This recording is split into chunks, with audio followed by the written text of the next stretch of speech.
The conversation around food and waste really brought me to another issue that I really think plagues us more than anything, and it's something that everybody knows about, and that's plastic. I wanted to meet some people who actually were doing something about it, people maybe with different philosophies and how do they approach this growing problem. And I actually found this raised a few questions for me. Is plastic use a necessary evil to make the most out of through creative reuse? Or should we adopt policies that incentivize or mandate recycling at a large scale? Or should we try our best to do away with plastics going forward in favor of a more sustainable solution? So this search led me to a man called Matthew Cluff, and Matthew has really devoted himself to creating a shift in our society's handling of soft plastics. Soft plastics are anything like garbage bags, wrappers, that sort of thing. And his goal is to create widespread adoption of this currently orphan stream of recycling. Soft plastic packaging is so prevalent. It wraps everything that we buy as residents, as consumers rather. It wraps everything coming into the stores. Oftentimes we don't recognize that there's packaging involved in our purchases. And at the moment, it all goes to trash, all goes to landfill. The reason is that pickups are basically hauling air just because of the volume nature of this product. And so we regard this as an orphan stream of recycling. It's fully recyclable, and we just want to teach our community that we can do better, be responsible, and actually show them that we can do this. We all grew up with this idea of recycling, and it's a myth. It doesn't really work. So don't count on these larger powers to do something with your trash. Once you throw it away, it doesn't go away, it goes someplace else. And I think the numbers are quite low as to what plastic actually gets recycled. Calder's an artist whose medium is what others would honestly consider just trash. And through this creative reuse, she's trying to create, or at least inspire us, to create new uses for our plastic that would otherwise go to landfills. So my name is Calder Kamin. I grew up in Austin, Texas, and I have always been an artist. I am known for transforming plastic into beautiful objects, but now I'm expanding into a lot of other materials. So in the last 2 years, I learned how to sew, and I made a giant community quilt out of recycled materials. I also sat down with Jane Brinkerhoff, who's a florist, and what really drew me to her was that she's a champion of sustainable alternatives to the plastic use in her business. And in flowers, plastic is actually used quite a lot. I love not only the mentality, but honestly the bravery to, in a business that you're running, adopt these new strategies. Because for those of you who have run businesses, you know that every little decision can be financially huge on the owner. And so for Jane to take this stand and shape her business around it, I was incredibly inspired and have massive respect for her. Flowers come in plastic packaging all the time, and we can't help that. And there are many places now they have like a cardboard kind of a cover material, and that's much better, and we can reuse those for packing or other things. And so we're really just trying to limit the uneco-friendly stuff, but also reuse some of the things that we can't avoid, right? So, maybe we have some of that like cardboard packaging or even the plastic packaging. Maybe we reuse those to pack vases for events or something like that. But just trying to just have that as our practice. Nature never wastes. That's why I reuse. Trademark. That's my slogan. That's the dogma I live by. Nature is my muse, and what it has taught me is that these materials have value. And as an artist, we're here to discuss cultural issues. And this cultural issue is of this waste culture. I can discuss through my art, show that it can be made into a beautiful thing and hopefully change people's minds. So I want everyone to understand we have a credit card's worth of plastic running through our veins and in our bodies every single year. Just understand that and then work out what you want to do and what you're willing to spend to stop that happening. What sets us apart as a flower shop, versus like your corporate like chain flower shops, is that we're more flexible. So if we feel like we need to take an initiative on, being more sustainable, we can do that. So for example, using chicken wire for our arrangements rather than using foam. Flower foam is pretty much a brick of microplastic that's very easily malleable, I guess. And when you poke it way too many times, they crumbles into tiny little pieces that end up, I don't know where, right? And so the challenge is it's too easy to use foam. It's so readily available that people who are just starting out with the flower business or, doing flowers for fun, they're starting with foam because flowers stay in the place that you place them. I talk to people, very hardcore environmentalists all the time. They're completely anti-plastic. And I try to explain to them that they live in a house where the windows arrived at the construction site wrapped up in bubble wrap. They have furniture that arrived at the store wrapped up in bubble wrap, wrapped up in overwrap. Pretty much everything they buy, clothing-wise, that clothing is arriving at the store in plastic. So the thing that really made me think, okay, we're gonna do something different in our industry was when I was researching about sustainability, but then I came across this woman who had trash, she only filled up a mason jar or something like that for the whole year for herself and her family of 4, I wanna say.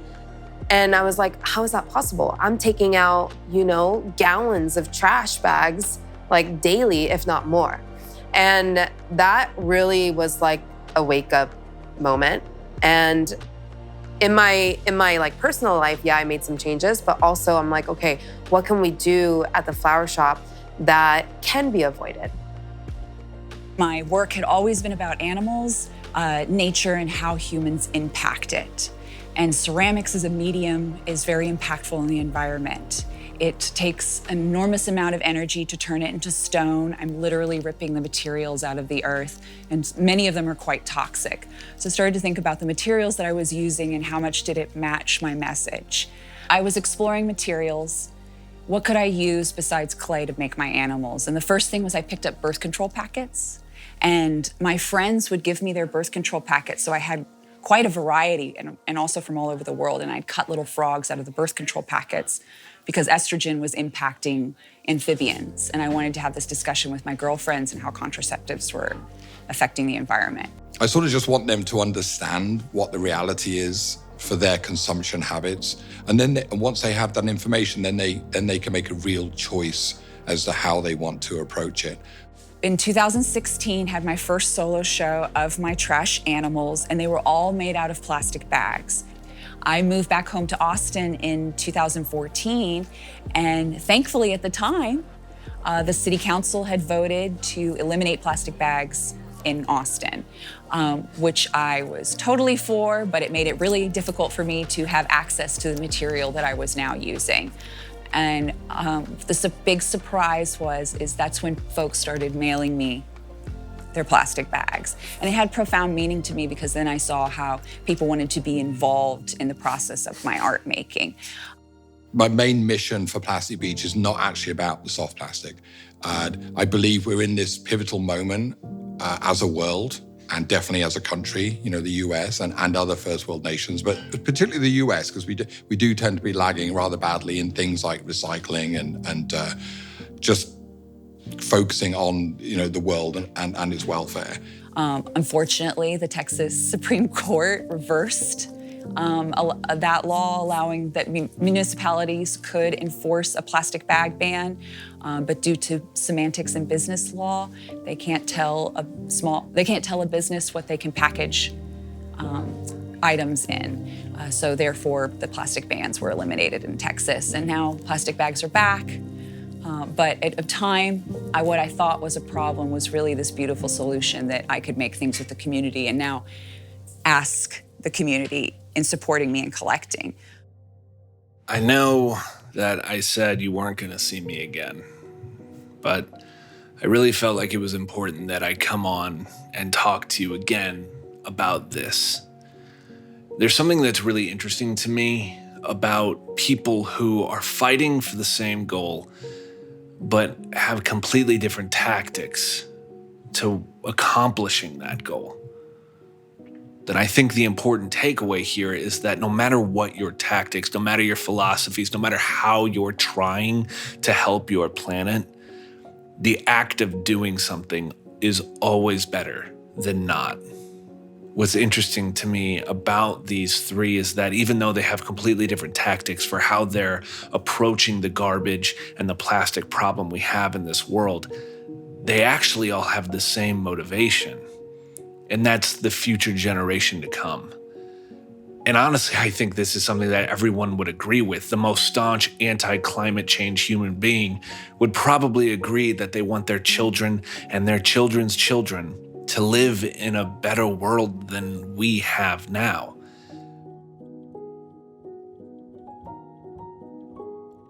You know, I think about my kids and their kids maybe, and to think that they might not have such a vibrant world, right, with flowers or whatever, like that's so heartbreaking. And especially, you know, being in this business, I can't imagine that being reality for them. And so I think, you know, any little thing, any little change or tweak that, you know, people can make, obviously like the grocery bags, reusable grocery bags and all that stuff, that was a huge thing. But even balloons, like we stopped selling balloons because it just, you know, wasn't sustainable. But I think those little things, and people, you know, still come in looking for these certain things, right? Or still look for the little flower food packaging, but we don't give those out just because, like, to every bouquet, because it's again, just plastic packaging. And so I think if we can make just a small change, right, for our future generations to be able to enjoy like such a beautiful, beautiful world that we get to live in. I'm all about the next generation. We left a massive mess for them. So this is my radical effort in order to create change. That's why the work is colorful and positive.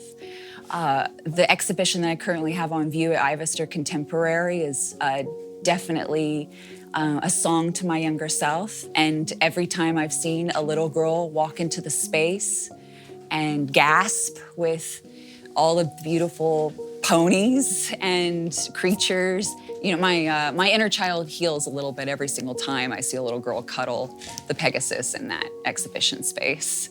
So it's all about them and how can we be more creative and courageous about the future that we've given them. And that's what I want to leave to my kids. You know, I want to leave them with that can-do attitude, and hopefully some of that will rub off on the community around us. I believe that if we can show that we can move the needle, even just like, you know, a tiny, tiny bit on an issue as gigantic as plastics recycling, I want to try and use that as a way for other people to see that we can push on these huge items, because we've got some crazy stuff coming up. And hopefully what's going to happen is we can model a more robust recycling effort, push us way past the, I think we're sub 10% as a country for actually recycling. So if we can get us past like 10% and above, and then just hope that while this is happening at the bottom, we're getting legislation from the top that's telling businesses, okay, you need to pivot to a non-plastic packaging material. I seek to educate and show other folks what we can do, that we put this label of trash on these materials when they're actually still quite useful. So I think the biggest impact that we can all make, certainly when it comes to soft plastics and packaging, etc., is literally just to know our own footprint. So many of us are in denial. What a lot of people don't understand about the little flower food packets is that it's just another thing that's wrapped in plastic, and it doesn't really help the flowers all that much. And so in the long run, you're just contributing more into your garbage can. I'd say most people find the objects beautiful. And that's very important to me, is to still make beautiful, well-crafted art. I think that's important also for getting new audiences that aren't from the art world. They want to see something beautiful and well-made, and that helps my point that this trash can be well-crafted. Then it's, what is it? What is this made out of? How did you make it? But regardless of tactic, regardless of your beliefs in how we solve a problem, I think that the motivation being the same can really be the launching pad for a lot of different ways. And ultimately, it's my personal belief that no one way is going to solve any one big problem like this. We need to have a lot of tactics and philosophies and activists and action to solve these problems in a way that will really make the world better. We live in a world where there is no single solution to any problem. Everything has multiple avenues of approach. I once heard from a different florist that we're like glorified morticians because cut flowers are technically dying, right? As soon as they're cut from the plant itself, they're dying, right? But we're just trying to sustain them for as long as possible so that other people can enjoy them, like maximize their life, right? It's important to love what you have, start with what you have, and then borrow before you buy. So I think just changing your perspective a little. Can this be reused? Can I transform it in some way to make it special again? I believe we're in the toddler phase, certainly for Plastic Beach, where we're trying to explain to businesses, explain to residents the reality of the world that we're in, and try and work with them in the best way that they can understand and that we can make happen to get them sort of to actually engage in it rather than just closing your eyes and saying, I don't see it, and just being in denial about it. The spending is a key part of recycling. It's a key part of trash handling. Someone is paying to set up the infrastructure to do this. Someone, whether it's your city, local hauler, private contractor, whatever, money is being spent to basically keep our world recycling and to get this stuff out of the streets. I think a lot of people don't understand that. They get very confused when we talk about our program having a service fee cost associated with it. We have a very bad habit of humans, feeling that once we do an act of good, that act of good has a commercial value. The analogy I would use would be finding a sick bird on the side of the street, picking it up, taking it into an animal rescue center, handing the bird over, and then leaving without having given any sort of donation to that center to actually look after that bird and to actually get it back to where it needs to be. I think for a lot of people who don't understand the importance of flowers, like why spend so much money on something that's just gonna die, right?